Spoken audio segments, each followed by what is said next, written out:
Hello अपनी पढ़ाकू family, क्या हालचाल। आई होप कि आप सभी लोग बहुत ही अच्छे होंगे। तो आइए आज हम आपके लिए लेकर के आए हैं क्लास 10th के साइंस का chapter 2 acid basis and salts का लेक्चर नंबर 4 लेकर के। ओके, सो आज का लेक्चर स्टार्ट करने से पहले हमने जो लेक्चर नंबर 3 में पढ़ा था उसका जरा हम क्विक रिकैप ले लेते हैं। ओके, सो हमने लेक्चर नंबर 3 में क्या पढ़ा था? हमने पढ़ा था about strength of acids and bases. Okay, so strength of acids and bases क्या होते हैं ये हमने देखिए पढ़ा था कि जो इंडिकेटर्स होते हैं, आपके जो इंडिकेटर्स होते हैं वो हमें बताते हैं, tells about nature of solution. Okay, nature of solution.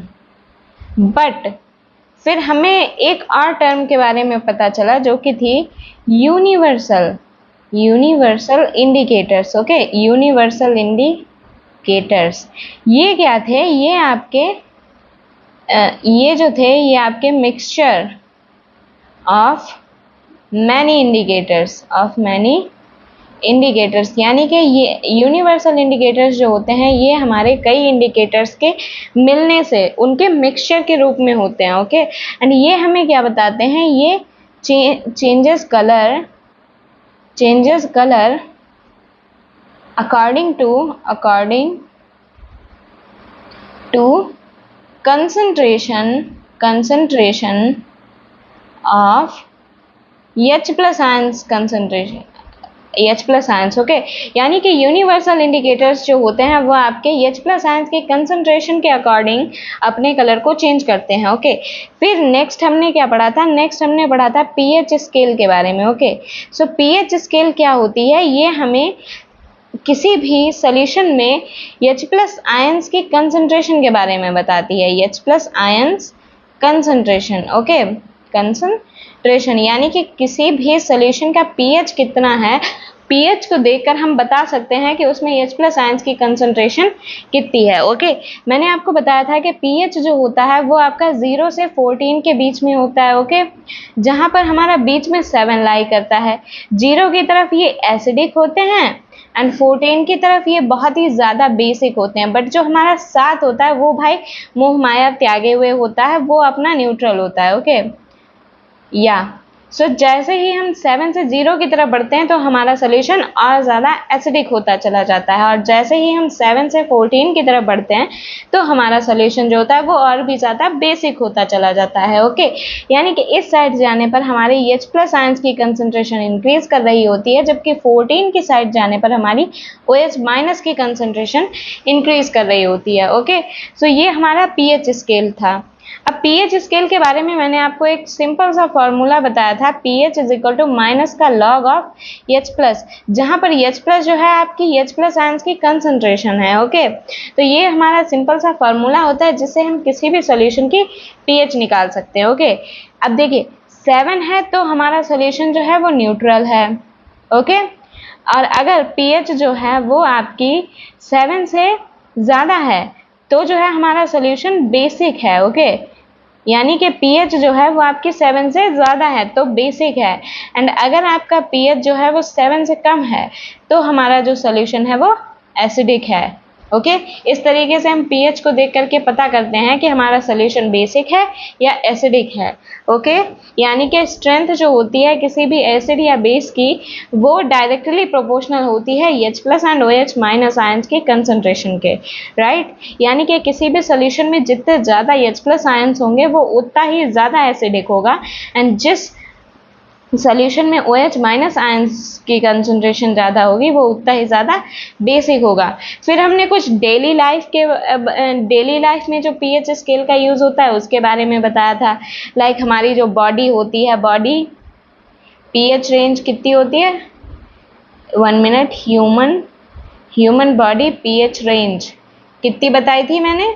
7.0 से लेकर के 7.8 तक। ओके, हमारी बॉडी जो है इस pH की रेंज को झेल सकती है। ओके, जो हमारी जो नॉर्मल बरसात होती है, जो बारिश होती है, उसका वाटर जो होता है वो न्यूट्रल होता है, बट अगर उसका pH जो है वो 5.6 से नीचे चला जाता है तो हम उसे एसिडिक रेन बोलते हैं, जो कि हमारी इनफैक्ट पूरे ही वर्ल्ड के लिए, चाहे वो मिट्टी की बात करें या किसी ऑर्गेनिज्म की बात करें, सबके लिए बहुत ही ज़्यादा हानिकारक होती है। ओके, हमारे डाइजेस्टिव सिस्टम में HCl नाम का एंजाइम HCl नाम का एक एसिड रिलीज होता है जो कि हमारे खाने को डाइजेस्ट करने में हेल्प करता है। ओके, पीएच जो होता है, अगर हमारे माउथ का पीएच चेंज हो जाता है तो हमारे जो दांत होते हैं वो सड़ने लगते हैं, खराब हो जाते हैं। ओके, बहुत से एनिमल्स एंड प्लांट्स जो होते हैं वो अपनी बॉडी को बचाने के लिए, अपनी रक्षा करने के लिए भी जो है इस पीएच स्केल के हिसाब से एसिड्स एंड बेसिस का फॉर्मेशन करते हैं और अपनी रक्षा करते हैं। ओके, सो ये था हमारा कल के लेक्चर का क्विक रिकैप। अब हम आज का लेक्चर देखते हैं। आज हम नई चीज़ें पढ़ते हैं। ओके, सो आइए आज का लेक्चर स्टार्ट करते हैं। आज का लेक्चर स्टार्ट करने से पहले हम ज़रा चैप्टर फ्लो देख लेते हैं। ओके, कि आज हम क्या क्या पढ़ने वाले हैं। Chapter flow. ओके, सो आज के लेक्चर में सबसे पहले तो हम पढ़ेंगे सॉल्ट्स के बारे में। ओके, सॉल्ट्स के बारे में। सेकेंड, कुल मिलाकर के आज का जो पूरा ही लेक्चर है वो आपका सॉल्ट्स के ही बारे में है। पहले हम सॉल्ट्स का जो है कॉमन इंट्रोडक्शन पढ़ेंगे, कॉमन इंट्रो पढ़ेंगे। ओके, फिर हम क्या देखेंगे, जो फैमिलीज होती हैं, जो फैमिली ऑफ सॉल्ट, या सॉल्ट में भी फैमिलीज होती हैं। ओके, अभी हम पढ़ेंगे तब जानेंगे आप। फिर हम क्या पढ़ेंगे, पीएच ऑफ सॉल्ट। देखिए, सॉल्ट की फॉर्मेशन जो है वो एक न्यूट्रलाइजेशन रिएक्शन है। इसका मतलब ये नहीं है कि जितने भी सॉल्ट्स होते हैं उनका पीएच हमेशा 7 ही होगा, वो न्यूट्रल ही होंगे, ऐसा नहीं होता है। अलग अलग जो सॉल्ट्स होते हैं उनका पीएच जो होता है वो अलग होता है। कैसे अलग होता है वो हम अभी पढ़ेंगे। ओके, फिर हम आगे हम पढ़ेंगे chemicals from common salt. Okay, तो आज का जो हमारे टॉपिक हैं वो इतने टॉपिक्स हैं। आइए हम एक एक करके देखते हैं। चलिए स्टार्ट करते हैं। हमारा सबसे पहला टॉपिक है सॉल्ट्स, कॉमन इंट्रोडक्शन। ओके, या सो लेट्स स्टार्ट। मैं इसका साइज कम कर लेती हूँ। तो देखिए, हमने अभी ऊपर जो है हमने लेक्चर्स में फर्स्ट एंड सेकेंड लेक्चर में हमने एसिड्स की एंड बेसिस की डिफरेंट एलिमेंट से, उनके ऑक्साइड से रिएक्शन कराए थे, राइट। तो हमें उन रिएक्शंस में क्या मिल रहा था, किसी में सॉल्ट मिल रहा था वाटर के साथ, किसी में salt plus water plus carbon dioxide मिल रही थी। ओके, तो ये जो रिएक्शंस थे वो आपको बता रहे थे कि सॉल्ट की फॉर्मेशन कैसे होती है। ओके, और एक हमने मेन रिएक्शन पढ़ी थी, acid plus base gives you salt plus water। Okay, तो ये तो आपकी हो गई न्यूट्रलाइजेशन रिएक्शन।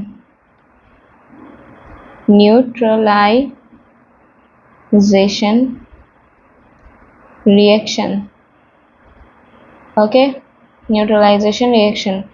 अब देखिए, सॉल्ट जो होते हैं वो आपके एसिड एंड बेस के रिएक्शन के थ्रू हमें एज अ प्रोडक्ट मिलते हैं। ओके, अब देखिए, हमने ऊपर कई सारी रिएक्शंस करे थे, लाइक हमने एसिड की रिएक्शन जब हमने एक मेटल के साथ कराई थी तब भी हमें वहाँ पर सॉल्ट मिल रहा था। ओके, और फिर जब हमने यहाँ पर एसिड की रिएक्शन एक मेटल ऑक्साइड से कराई थी तब भी हमें सॉल्ट मिल रहा था। ओके, इसमें हमें क्या, इसके साथ हाइड्रोजन गैस मिल रही थी, इसमें हमें इसके साथ वाटर मिल रहा था, राइट। तो इस तरीके से तो हमारे सॉल्ट की फॉर्मेशन हो रही थी। अब हमने इसको न्यूट्रलाइजेशन रिएक्शन बोला है क्योंकि यहाँ पर दो अपोजिट जो नेचर के रिएक्टेंट्स हैं वो एक दूसरे के साथ रिएक्ट कर रहे हैं। बट हम ये नहीं कह सकते हैं कि हर एसिड एंड बेस की रिएक्शन से जो सॉल्ट बन रहा है उसका पीएच 7 ही होगा, ऐसा नहीं होता है। ओके, सॉल्ट्स जो होते हैं उनके भी पीएच डिफरेंट हो सकते हैं। तो आइए आज के लेक्चर में हम ये जानेंगे। सबसे पहले हम अपना फर्स्ट हेडिंग डालते हैं, फैमिली ऑफ सॉल्ट।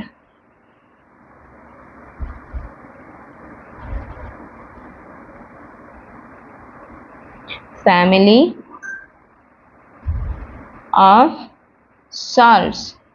अब देखिए, फैमिलीज हमारी नहीं होती हैं, सबकी होती हैं। ओके, सो देखिए, अब आप सोच रहे होंगे कि सॉल्ट्स की फैमिलीज कैसे होंगी। तो देखिए, हमने सॉल्ट्स की फॉर्मेशन के बारे में तो देख लिया। अब हम जो है कुछ कॉमन सॉल्ट्स जो होते हैं उनके नाम आपको बताते हैं और फिर आपको बताते हैं कि हम उनको कैसे फैमिलीज में डिवाइड कर सकते हैं। ओके, सबसे पहले हम बात करते हैं, सबसे पहले आप देखिए पोटेशियम सल्फेट। पोटेशियम सल्फेट, इसका फॉर्मूला होता है K2SO4। ओके, फिर हमारा आता है मैग्नीशियम सल्फेट। मैग्नीशियम सल्फेट, इसका फॉर्मूला क्या होता है? MgSO4। आपको ये सारे फॉर्मूलेज याद होने चाहिए। ओके, फिर आपका आता है सोडियम सल्फेट। सोडियम सल्फेट, ये सारे हमारे सॉल्ट्स के ही नेम्स हैं। Okay, sodium sulphate Na2SO4। फिर क्या हमारा आता है? Copper sulphate. कॉपर सल्फेट, ये कहाँ से बनता है? इसका क्या फॉर्मूला होता है? CuSO4। देन आपका आता है calcium sulphate. Calcium sulphate, okay, इसका क्या फॉर्मूला होता है? CaSO4। अब देखिए, एक चीज़ अगर हम इसमें कॉमन देखने की कोशिश करें तो क्या है कि यहाँ पर आपका SO4 जो है वो सभी में कॉमन है, राइट। सिर्फ जो है हमारा ये कैटायन जो है वो चेंज हो रहा है, राइट। क्योंकि जब हम इसको अलग करेंगे तो ये क्या बनाएगा? Like Ca2+ and SO4 2-, right. इसी तरीके इसमें क्या बनाएगा? 2K+ and SO4 2-, right. तो इनमें सभी में जो है आपका SO4 कॉमन चला आ रहा है, बट कैटायन जो है वो आपका चेंज हो रहा है। ओके, तो हम इन सभी सॉल्ट्स को एक फैमिली में डाल देते हैं जिसको क्या बोलते हैं? Sulphate family, sulphate salts. Okay, तो ये आपके सल्फेट सॉल्ट्स हो जाते हैं। अब हम इसी तरीके से हम दूसरे वाले में भी देखते हैं एक और टाइप का। जैसे एक आपका आता है, सभी जानते हैं उसको, सोडियम क्लोराइड। सोडियम क्लोराइड क्या होता है? NaCl। देन आपका क्या आता है? एक सोडियम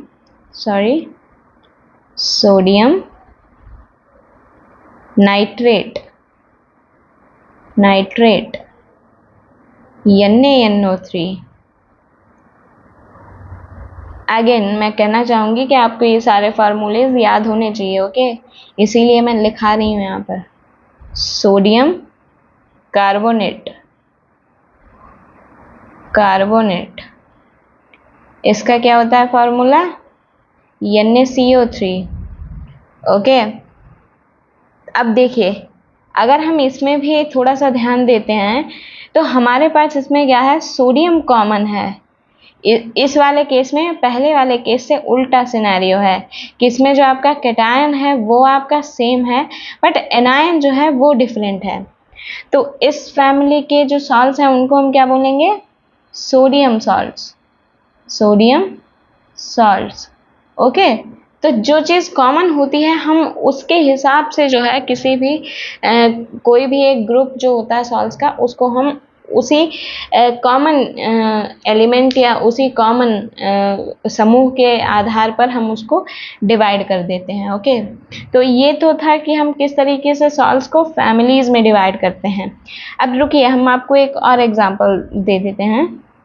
लाइक हमारा यहाँ पर हमने एक लिया था सोडियम क्लोराइड। इससे आपके कॉन्सेप्ट्स क्लियर हो जाएंगे। NaCl।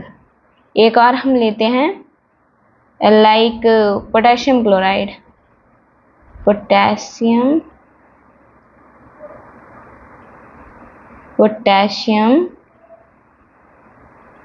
क्लोराइड, इसका क्या होता है KCl। ओके, अब देखिए अगर हम यहाँ पर देखें तो यहाँ पर क्या है, आपका Cl कॉमन है दोनों में, but sodium and potassium different है, यानी कि इसमें भी आपका एनायन कॉमन है बट कैटायन डिफरेंट है। अब यहाँ पर जब क्लोरीन कॉमन है तो आप इसको क्या बोल सकते हैं, सोचिए और बताइए। क्लोरीन है यहाँ पर कॉमन, तो हम इस फैमिली को बोल देंगे chloride salts, chloride salts. Okay, समझ में आ गया आपको? तो अब देखिए जैसा कि मैंने आपको बताया था, अब हम नेक्स्ट हेडिंग डालते हैं पहले, फिर आपको बताते हैं। नेक्स्ट हेडिंग है हमारी pH ऑफ सॉल्ट्स। अब देखिए ये आज का इम्पॉर्टेंट टॉपिक है। ओके, ये आपको समझना ज़रूरी है, क्योंकि जैसे ही हमारे दिमाग में आता है कि वो तो न्यूट्रलाइजेशन रिएक्शन थी जो हमने ऊपर रिएक्शंस कराए थे एसिड्स के एंड बेसिस के, तो दिमाग में एक सिग्नल चला जाता है कि जितने भी सॉल्ट्स होंगे, जब न्यूट्रलाइजेशन रिएक्शन नाम ही है तो सारे सॉल्ट्स न्यूट्रल होंगे, बट ऐसा नहीं होता है। ओके, अब देखिए क्या हुआ था कि हमने जो है एसिड एंड बेस की रिएक्शन कराई थी, बट अगर आपका मान लीजिए कि एसिड जो है वो बहुत ही स्ट्रांग है बट बेस जो है वो आपका वीक है, तो जो सॉल्ट बनेगा वो आपका न्यूट्रल थोड़ी ना होगा, उसमें जो एसिड है वो अपना इफेक्ट ज़्यादा छोड़ेगा, तो हम उस सॉल्ट को बेसिकली एसिडिक सॉल्ट बोलेंगे। Okay, right. अब देखिए आप इसको लेकर के आप एक एक्टिविटी कर सकते हैं। ओके, मैं आपको बताती हूँ, आप जो है इसको लेकर के एक एक्टिविटी कर सकते हैं। ओके, एक्टिविटी आपको क्या करना है, take different salts, take different salts and dissolve them into water। Water में क्यों डिजॉल्व करेंगे, ताकि उनके जो आयंस है वो एक दूसरे से अलग हो जाए। हमने पढ़ा था ना पिछले चैप्टर में कि आयंस को अलग होने के लिए वाटर की ज़रूरत होती है। ओके, फिर हम क्या करेंगे, ये तो फर्स्ट स्टेप हो गया कि हमने जो है डिफरेंट सॉल्ट्स को लिया और उनको वाटर में डिजॉल्व कर दिया। सेकेंड स्टेप में क्या करेंगे कि हमें क्या करना है, take 2 to 3 drops of each aqueous solution of each aqueous, sorry मैंने स्पेलिंग गलत कर दी sir, each aqueous solution and pour it on litmus paper। अब इतने के बाद तो आपको पता चल ही गया होगा कि आगे क्या होने वाला है। And now you can check about the pH of solution, pH of solution। Okay, so ये एक्टिविटी करके आप देख सकते हैं कि आप डिफरेंट सॉल्ट्स लीजिए, उनको वाटर में डिजॉल्व करिए, फिर उनमें से 2-3 बूंदे लीजिए और उसको लिटमस पेपर पर डालिए। ओके, तो आप देखेंगे कि वो कलर चेंज कर रहा है या नहीं कर रहा है। ओके, अगर नहीं कर रहा है तो वो आपका न्यूट्रल है, और अगर वो कर रहा है तो या तो आपका एसिडिक है या फिर आपका वो बेसिक है। ओके, सो इससे हमें एक क्या चीज़ पता चली है, ये मैं आपको लिख देती हूँ पॉइंट, के salts can be acidic, basic or neutral, acidic, basic or neutral in nature, nature. Okay, यानी कि सॉल्ट जो होते हैं वो हमेशा आपके न्यूट्रल, सॉरी, हाँ सही है, न्यूट्रल ही नहीं होते हैं। ओके, अब देखिए यहाँ पर मैं आपको बताती हूँ कि आपको कैसे पता करना है कि हमारा कौन सा सॉल्ट जो है वो आपका एसिडिक हो सकता है, कौन सा बेसिक हो सकता है। ओके, देखिए रिएक्शन आपको दिखाती हूँ। अगर आपने स्ट्रॉन्ग एसिड लिया है एंड उसकी रिएक्शन आपने एक स्ट्रॉन्ग बेस से कराई है, तो जो आपको सॉल्ट मिलेगा, क्या मिलेगा आपको? सॉल्ट मिलेगा प्लस वाटर मिलेगा। तो यहाँ पर जो आपका सॉल्ट होगा वो आपका न्यूट्रल होगा। न्यूट्रल का मतलब उसका जो पीएच है वो आपका 7 होगा, राइट। यानी कि जब आपने strong acid and strong base, यानी कि जब दो आदमी लड़ रहे हैं और वो दोनों ही सेम हेल्थ के हैं, तो वो एक दूसरे को बराबर की टक्कर दे सकते हैं, राइट। एक दूसरे को बराबर की टक्कर दे सकते हैं। तो यही चीज़ यहाँ पर है, यानी कि वो आपका न्यूट्रल होगा, और न्यूट्रल होने का मतलब है कि उसका पीएच जो है वो 7 होगा। अब सेकेंड सिनेरियो लेते हैं। इसमें क्या है कि मान लीजिए आपने यहाँ पर स्ट्रॉन्ग एसिड लिया, बट उसके साथ आपने वीक बेस ले लिया। ओके, सो मिलेगा तो आपको यहाँ पर salt and water he, but अब यहाँ पर ये ध्यान दें आप कि आपका एसिड तो स्ट्रांग है बट बेस आपका वीक है। तो अगर देखा जाए तो यहाँ पर पावरफुल जो सब्सटेंस है वो आपका एसिड है। तो एसिड जो है वो प्रोडक्ट में अपनी छाप ज़्यादा छोड़ेगा, राइट। तो जो हमारा सॉल्ट है वो आपका एसिडिक होगा। ओके, एसिडिक होगा। एसिडिक होने का क्या मतलब है कि इसका जो पीएच है वो 7 से कम होगा, राइट। पीएच जो है वो 7 से कम होगा। अब ऐसे ही हम अपना थर्ड सिनेरियो देखते हैं।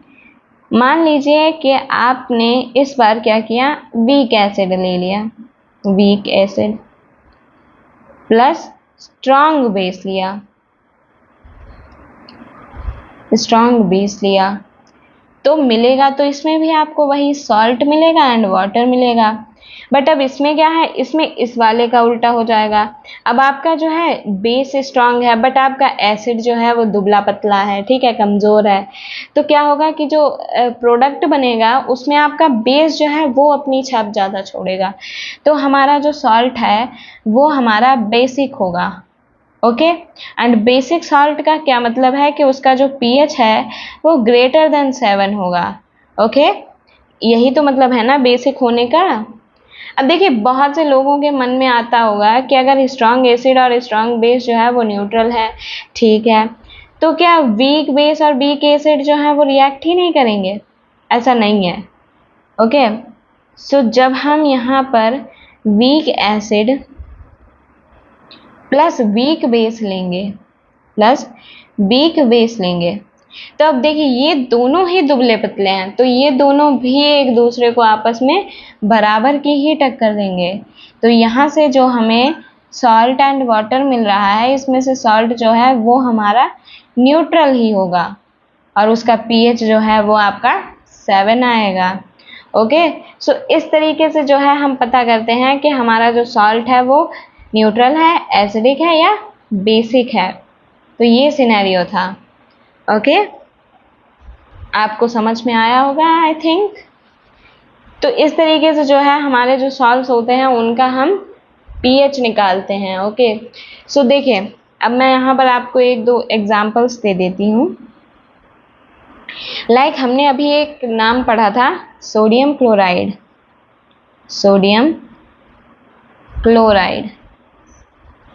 सोडियम क्लोराइड का फॉर्मूला होता है NaCl, या ये हमारा वही नमक है जो हम डेली अपने खाने में यूज़ करते हैं खाने में, ठीक है।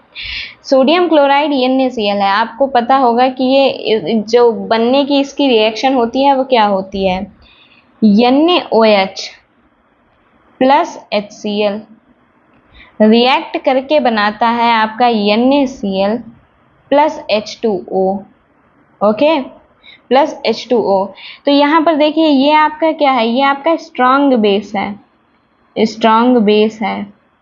एंड HCl क्या है? HCl आपका स्ट्रॉन्ग एसिड है, स्ट्रॉन्ग एसिड है।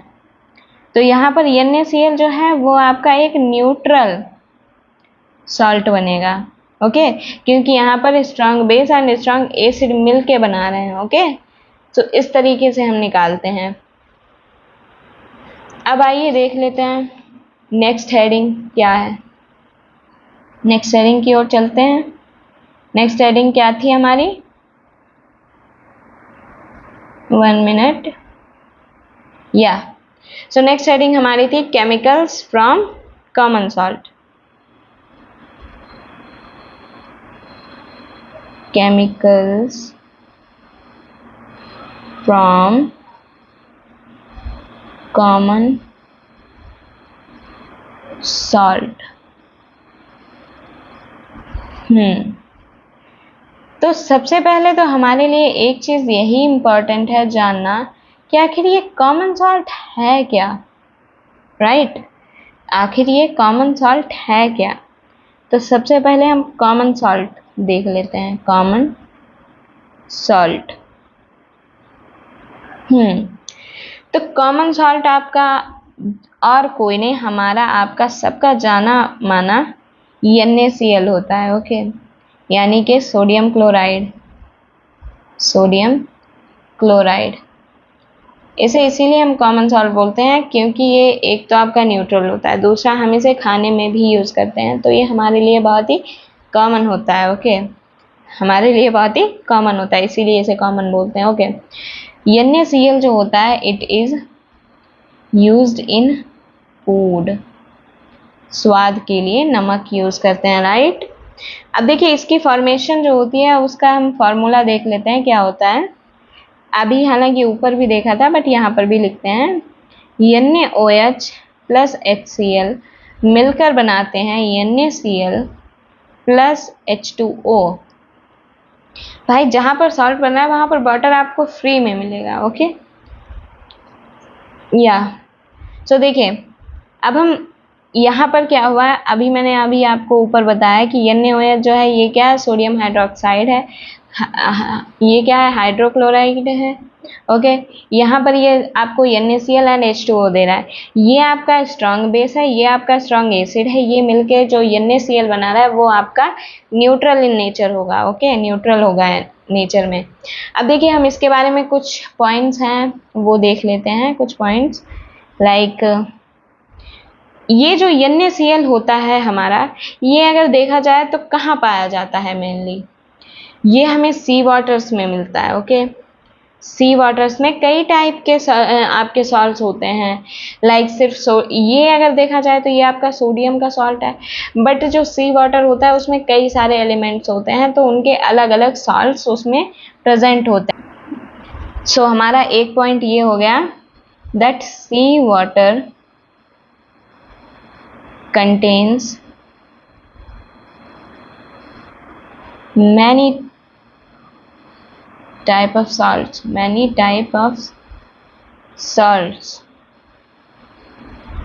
ओके। अब उन्हीं में से एक हमारा होता है ये sodium chloride. Okay, sodium chloride जो होता है it is often brown in color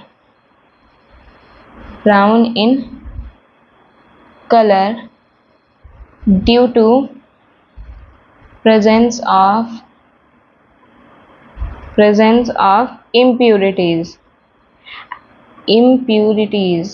अब देखिए मैंने आपको बताया था कि जो सी वाटर होता है उसमें कई टाइप के सॉल्ट्स होते हैं। ओके, सो सॉल्ट्स हैं, एलिमेंट्स हैं, बाकी की भी बहुत सी चीज़ें होती हैं। तो जो हमारा वहाँ पर सॉल्ट होता है उसमें कई टाइप की जो होती हैं इम्प्यूरिटीज़ हो जाती हैं, इधर उधर के एलिमेंट्स वगैरह आकर के उसमें चिपक जाते हैं। तो उससे क्या होता है कि उसका जो कलर होता है वो आपका ब्राउन सा हो जाता है। ओके, अब देखिए ये जो ब्राउन कलर है, ये जो ब्राउन कलर का सॉल्ट हमने निकाला है विद इम्प्यूरिटी, इसको एक अलग नाम दिया गया, उसे हम अलग उससे लिखते हैं कि हमारा क्या हो जाएगा? Common salt plus impurities is called what? Rock salt. Rock salt, यानी कि जब ये हमारा इम्प्योरिटीज के साथ में है तो हम इसको क्या बोलते हैं? रॉक सॉल्ट बोलते हैं। ओके, और ये आप ना समझें कि ये सिर्फ आपका इंडिया में ही पाया जाता है। It is found in several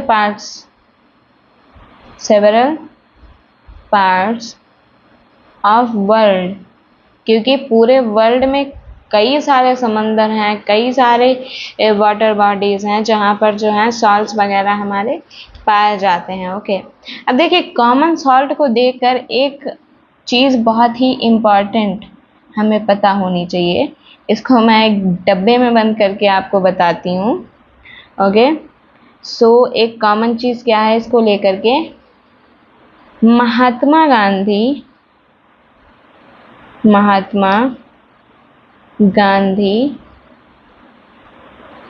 Dandi March. Okay, सो दांडी मार्च में क्या किया था महात्मा गांधी ने?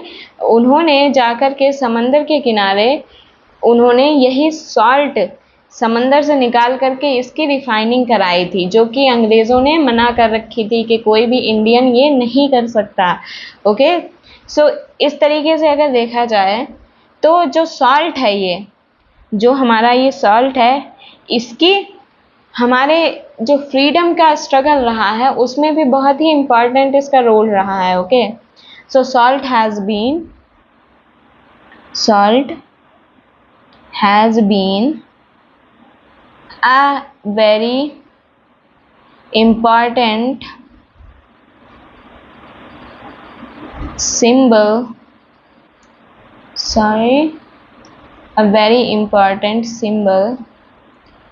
in our struggle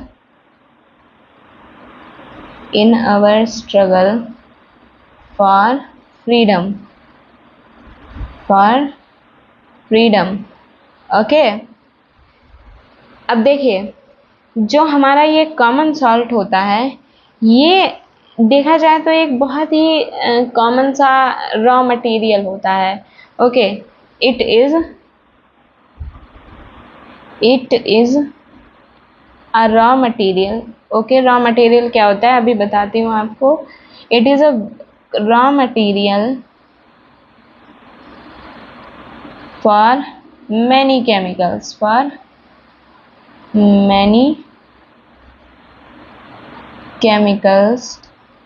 in daily use, of daily use।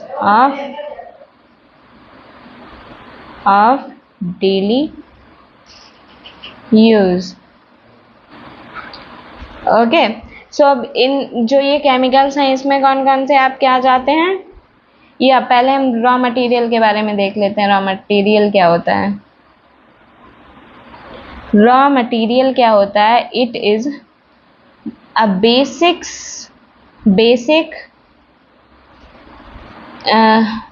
एक मिनट मैं टर्म याद कर लूँ। It is a basic material, या it is a basic material for the formation of any compound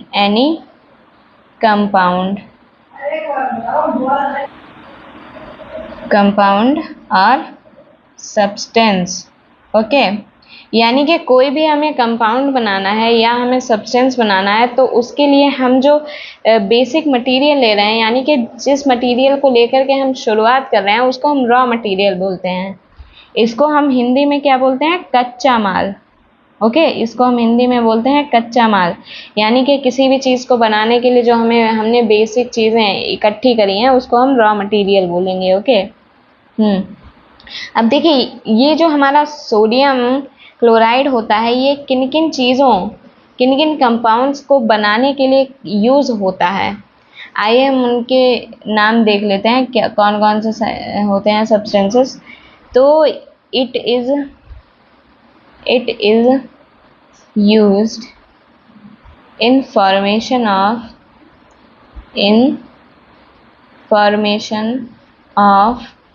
NaOH हमारा सोडियम हाइड्रोक्साइड, NaHCO3, ये क्या है? ये हमारा क्या है? बेकिंग सोडा है। ओके सॉरी, बेकिंग सोडा है। ओके, फिर हमारा यहाँ पर बनता है Na2CO3 जो कि हमारा सोडियम कार्बोनेट, फिर हमारा CaOCl2। ओके, तो ऐसे बहुत से कंपाउंड्स हैं जो कि हमारा जो ये रॉक सॉल्ट है यानी कि सोडियम क्लोराइड है, जिनके बनने में ये हेल्प करता है। ओके, जिनके बनने में ये as a raw material use होता है। ओके, सो ये कुछ सब्सटेंसेस हैं जिसमें से इसका क्या नाम है, मैं इनके नाम लिख देती हूँ। सोडियम हाइड्रोक्साइड, ये क्या है आपका? Sodium hydrogen carbonate, sodium hydrogen carbonate. ये क्या है आपका? Sodium carbonate, sodium carbonate. ये क्या है आपका? इसको हम ब्लीचिंग पाउडर बोलते हैं। ओके, इसको हम क्या बोलते हैं? Bleaching powder. ओके, ये हमारा ब्लीचिंग पाउडर है। आई होप कि आज मैंने ये जो आपको रॉक सॉल्ट के बारे में बताया है वो आप सभी को अच्छे से समझ में आया होगा। आपको आज की क्लास अच्छी लगी होगी। अगर आपको आज की क्लास अच्छी लगी है और आपको कुछ अच्छा समझ में आया है, कुछ नया मिला है आपको जानने के लिए, तो प्लीज़ हमारे इस वीडियो को लाइक शेयर ज़रूर करें और हमारे चैनल को सब्सक्राइब करें, ताकि आप और आगे बहुत से बच्चे जो हैं वो क्लास 10th के बारे में अच्छे से पढ़ सकें और अपना एग्ज़ाम दे सकें। Okay, thank you.